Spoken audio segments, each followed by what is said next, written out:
والسلام على سيد الأنبياء والمرسلين أما بعد فأعوذ بالله من الشيطان الرجيم بسم الله الرحمن الرحيم اللہ رب العزت نے اس کائنات میں مختلف مخلوقات تخلیق فرمائی اور تاج اشرف المخلوقیت بنی آدم کے سر پہ سجایا اور ہمیں اشرف المخلوقات فرمایا۔ اگر ہم اپنی جانب نگاہ کریں تو ہمیں اپنی ذوات میں ایسے اعمال یا وہ افعال جو ہمیں شرافت بخشتے ہوں ان کی انتہائی کمی نظر آتی ہے، بلکہ آج انسانیت جس نہج سے گزر رہی ہے، بڑی تعداد مقام شرف کو چھوڑ کر مقام ادنا کی جانب گامزن ہے۔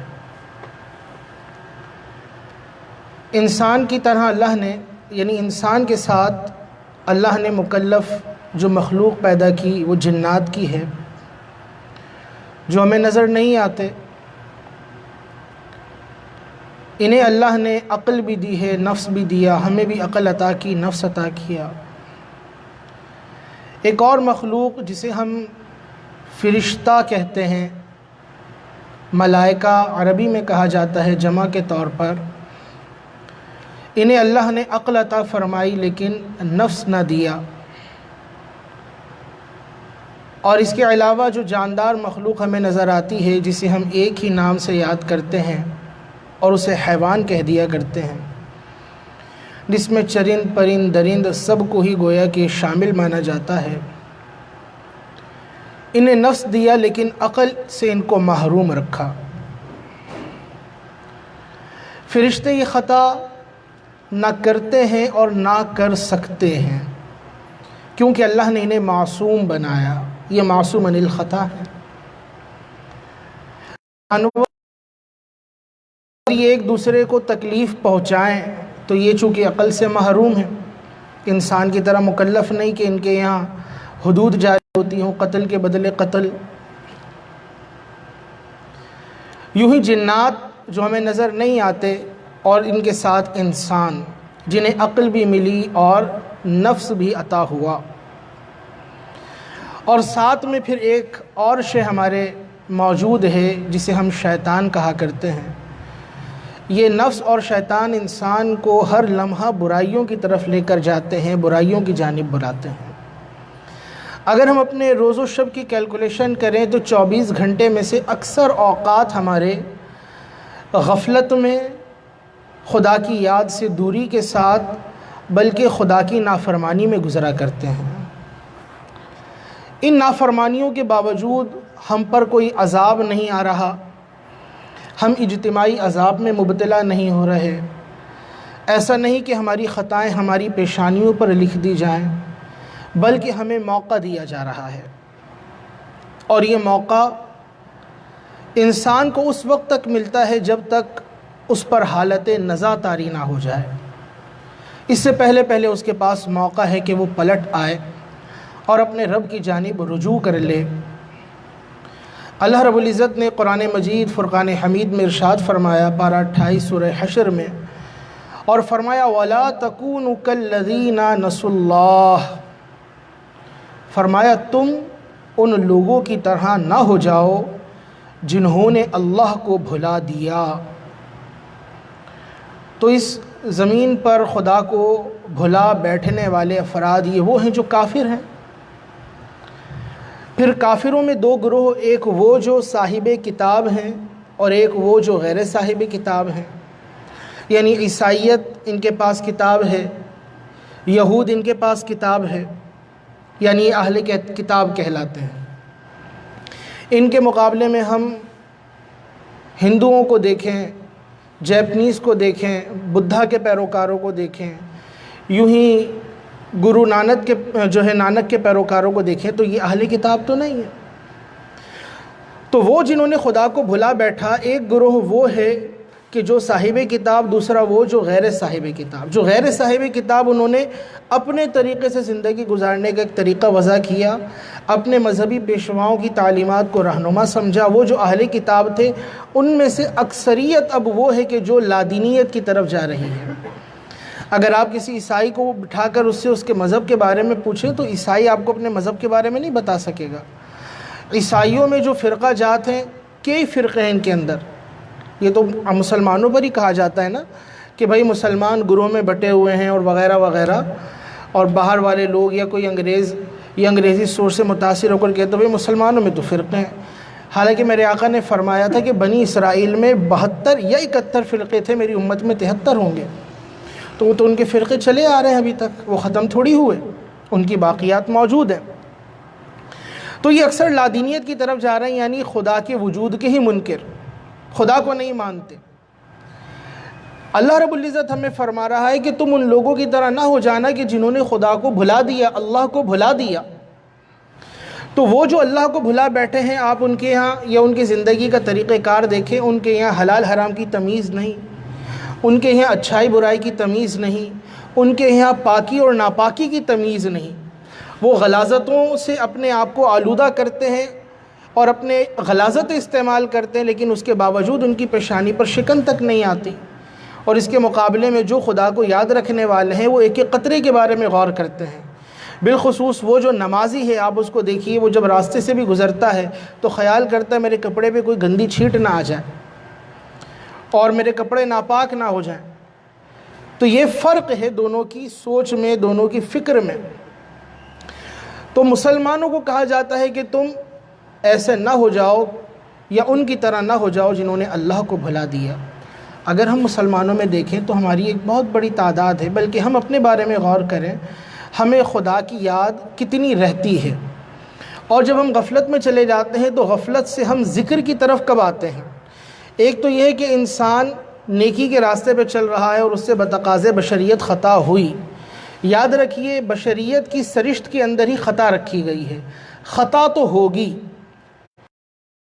خطا کے بعد بندہ پھر اپنے رب کے قریب لوٹے گا، پھر خطا ہوگی، پھر رب کے قریب لوٹے گا، حتیٰ کہ اللہ اسے کامل توبہ آئے گا، اسے توبہ پہ استقامت دے گا۔ یہ بشریت کے خلاف نہیں ہے، تو خطا تو ہوگی، لیکن خطا کے بعد خطا میں ہی لگ جانا اور رجوع اللہ نہ کرنا، یہ سب سے بڑی خطا ہے۔ اللہ کی بارگاہ میں وہ بندہ جس سے خطا ہو جائے اور وہ پھر روتا ہوا اور دوڑتا ہوا آئے اور اللہ کی بارگاہ میں کہے مولا میں تجھ سے توبہ کرتا ہوں، تو اللہ کو تو یہ بندہ بڑا پیارا ہے کہ جو اس کی بارگاہ میں روئے، گڑ گڑائے، اسے منائے اور کہے مولا مجھ سے غلطی ہو گئی، میں کیا کروں، خطا ہو گئی، میں تو بھول بیٹھا تھا، تو مجھے معاف کر دے۔ اور اگر تو معاف نہیں کرے گا تو بتا میں کس کے باب کرم پہ جا کر دستک دوں، کس کی رحمت کو پکاروں، کس سے اپنی خطائیں بخشواؤں۔ وہ قرآن میں فرماتا ہے، اے ایمان والو، پارہ 28 سورہ تحریم میں، یا ایھا الذین آمنوا توبوا الی اللہ توبۃ نصوحا، اے ایمان والو اللہ سے پختہ توبہ یعنی توبۃ النصوح کرو۔ تو یہی ہمارے درس قرآن کا آج موضوع ہے، توبہ۔ توبہ کا مطلب یہ ہے اللہ کی طرف رجوع کرنا۔ ہمارے یہاں توبہ کا ایک جو معروف معنی ہے کہ اگر کوئی خطا ہو گئی تو کانوں کو ہاتھ لگا لیے یا کہہ دیے بھائی توبہ توبہ، یہ توبہ نہیں ہے۔ توبہ کا مطلب ہے ندامت۔ حدیث میں آیا توبہ کیا ہے، الندم التوبہ، کہ انسان کا نادم ہونا، شرمسار ہونا، یہ توبہ ہے۔ اگر خطا پر ہمیں گلٹی فیل نہ ہو، خطا کے بعد ہمیں اس خطا کی برائی محسوس نہ ہو اور ہم زبان سے کہہ رہے ہوں اللہ ہم توبہ کرتے ہیں، تو یہ توبہ نہیں ہے۔ مثال کے طور پر انسان، اس کو زبان سے تکلیف دینے کی عادت ہے، اس کی زبان بہت چلتی ہے، اس نے اپنی زبان سے کسی کا مذاق اڑا دیا، تو اب اس کی توبہ کس طرح ہوگی؟ پہلے تو جس کو دل دکھایا اس سے معافی طلب کرے، یہ حق العبد میں کوتاہی کی تھی اس کی معافی، پھر اللہ کی بارگاہ میں معافی طلب کرے اور کس طرح شرمسار ہو، اللہ مجھ سے خطا ہو گئی، میں نے تیرے بندے کا دل دکھایا، تو نے منع کیا تھا، تیری نافرمانی کی، یہ ندامت ہے، یہ شرمساری ہے۔ پھر دوسرا وہ یہ عزم کرے کہ اللہ میں آئندہ یہ خطا نہیں کروں گا۔ تو جب یہ دو چیزیں مل گئیں کہ اس نے خطا پر ندامت اور شرمساری کا اظہار کیا اور پھر اللہ کی بارگاہ میں یہ ارادہ ظاہر کیا مولا میں نہیں کروں گا، اور وہ خطا کر چکا اور اب اس سے اللہ کی بارگاہ میں رجوع کر رہا ہے، تو یہ کامل توبہ کہلاتی ہے۔ لیکن اگر ایسا ہے کہ گناہ کیا اور کرنے کے بعد زبان سے توبہ کہے لیکن ندامت اس کے قلب میں موجود نہ ہو، تو پھر یہ توبہ نہیں ہے۔ اب ہمارے یہاں مسئلہ یہ ہے، شیطان جو ہے وہ انسان کو اس بات میں الجھا کے رکھتا ہے کہ بھائی دیکھو تم خطا کرتے ہو نا، اور خطا کے بعد تم نے پہلے بھی 1 سال پہلے توبہ کی تھی، پھر تم سے خطا ہو گئی، ہاں ہو تو گئی، تو پھر توبہ نہ کرو تم، کیونکہ تمہاری تو توبہ ٹوٹ جاتی ہے۔ تو توبہ تو ٹوٹتی ہی ہے، حتیٰ کہ اللہ فضل فرما دے 2 صورتیں، انسان خطا کرے، خطا کے بعد توبہ کرے، رجوع کرے اللہ کی بارگاہ میں، دوڑ کر وہیں پر ہی آئے۔ اور روایت میں آئے جب بندے سے خطا ہو جائے اور اس کے بعد نیکی کرے تو یہ نیکی اس خطا کی بے برکتی کو مٹا دیتی ہے، اس خطا کی وجہ سے جو بے برکتی پیدا ہوئی۔ دوسری صورت، وہ خطا کے بعد پھر خطا کرے، تو ایک ہے تکرار گناہ اور ایک ہے اصرار گناہ۔ اگر خطا کے بعد توبہ کر لی اور پھر خطا ہو گئی تو یہ خطا کی تکرار ہے، اور اگر گناہ کے بعد پھر گناہ اور تسلسل چلتا رہا بغیر توبہ کے، یہ اصرار گناہ اور خدا سے بغاوت ہے۔ حدیث شریف میں آتا ہے جب بندہ مومن کوئی گناہ کرتا ہے تو اس کے قلب پر ایک سیاہ نقطہ لگا دیا جاتا ہے، اگر وہ توبہ کر لے تو وہ سیاہی دھو دی جاتی ہے، اور اگر وہ توبہ نہ کرے اور گناہ کرتا رہے تو یہ نقطے بڑھتے رہتے ہیں، حتیٰ کہ اس کے دل کو گھیر لیتے ہیں اور وہ سیاہ ہو جاتا ہے، اور یہی سیاہی گناہوں کی ایمان کی بربادی کا سبب بن جاتی ہے، کہ عین ممکن ہے اس کا مرتے وقت ایمان برباد کر دیا جائے کہ جس کا دل گناہوں سے سیاہ ہے، اسے گناہ کی آفتیں، گناہوں کے اندیشوں کے بارے میں پتہ ہی نہیں کہ گناہ کتنی بدترین چیز ہے، اور وہ کرتا چلا جا رہا ہے۔ ایک وہ ہے جو خطا کے بعد لوٹ رہا ہے، اور ایک ہے وہ جو آگے بڑھتا چلا جا رہا ہے۔ تو شیطان یہ کہتے ہیں تم سے گناہ ہوا نا، اب یہ تم گناہ کے توبہ کر لو گے تو پھر تمہیں تو گناہ تو تم سے ہو ہی جاتا ہے، لہٰذا بھی توبہ نہ کرو۔ اب 2 صورتیں ہیں، یا تو وہ توبہ کرے یا توبہ نہ کرے۔ بالفرض اگر اس نے توبہ کر لی اور توبہ کرنے کے بعد اسے موت آ گئی تو وہ قبر میں اس حال میں جائے گا کہ اس کے نامہ اعمال میں وہ خطا نہیں ہوگی۔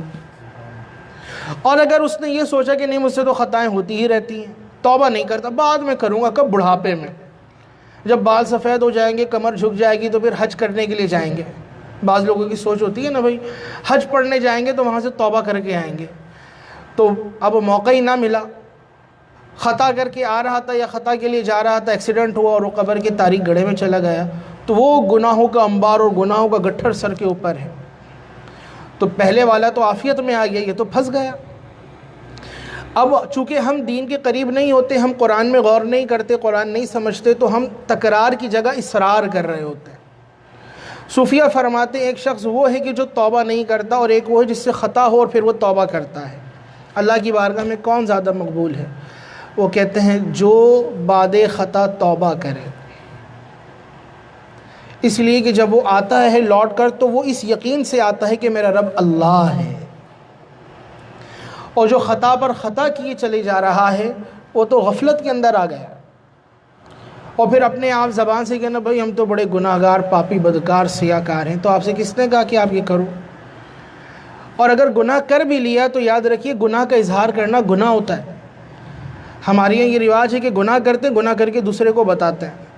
ٹھیک ہے آپ نے مسئلہ معلوم کرنا ہے تو شریعت نے اجازت دی ہے، لیکن ایسے ہی اپنے گناہوں کا اعلان کرنا کہ میں نے یہ بھی گناہ کیا، میں نے یہ بھی خطا کی، میں نے یہ بھی کام کیا، یہ منع ہے، کیونکہ اللہ نے آپ کا پردہ رکھا ہوا ہے، آپ اس پردے کو چاک کیوں کر رہے ہو؟ جب اللہ نے آپ کو آپ کی خطاؤں پہ اور عیبوں پہ پردہ ڈالا ہوا ہے تو ہمیں اجازت نہیں۔ یہی وجہ فقہاء نے فرمایا کہ اگر نمازیں قضا ہو گئیں آپ کی تو مسجد میں آ کے نہ پڑھو۔